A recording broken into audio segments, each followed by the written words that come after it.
Le droit d'asile est inscrit dans la Charte des droits fondamentaux de l'Union européenne. Une charte qui semble bien loin des considérations politiques actuelles à l'heure où on érige des murs aux frontières de l'Europe. Il faudrait commencer par avoir le courage de rappeler que les États de l'Union européenne ne sont pas les pays de destination les plus importants. Ce sont les pays limitrophes de la Syrie aujourd'hui qui accueillent le plus grand nombre de réfugiés. Rappelez que cela concerne la Turquie, plus d'1 200 000 réfugiés, entre autres syriens, principalement syriens sur son territoire. Cela concerne la Jordanie, plus d'1 million de réfugiés syriens sur le territoire jordanien.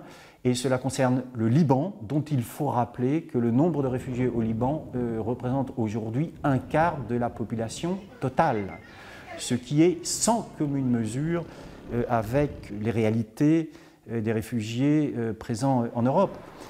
Pour le Haut Commissariat aux réfugiés, le système européen de l'asile est déséquilibré et dysfonctionnel, notamment parce que le traitement des demandeurs d'asile est différent d'un pays à l'autre. De toute façon, le credo, c'est les accords de Dublin, c'est-à-dire que vous renvoyez les personnes vers leur premier pays d'entrée sans finalement suivre la volonté de la personne. On choisit aussi son pays en fonction de la famille qu'on y a, des attaches qu'on y a. Et si, par exemple, un certain nombre veulent aller en France, c'est parce qu'ils parlent le français. Mais si un certain nombre veut aller en Grande-Bretagne, c'est aussi parce qu'ils parlent l'anglais dans leur pays ou parce qu'il y a déjà des membres de leur famille. Et ça, ce n'est pas appliqué à l'heure actuelle. La Commission européenne réfléchit actuellement à une modification des règles de l'asile en Europe, qui pourrait passer par la création d'un office centralisé, une sorte de grand OFPRA européen.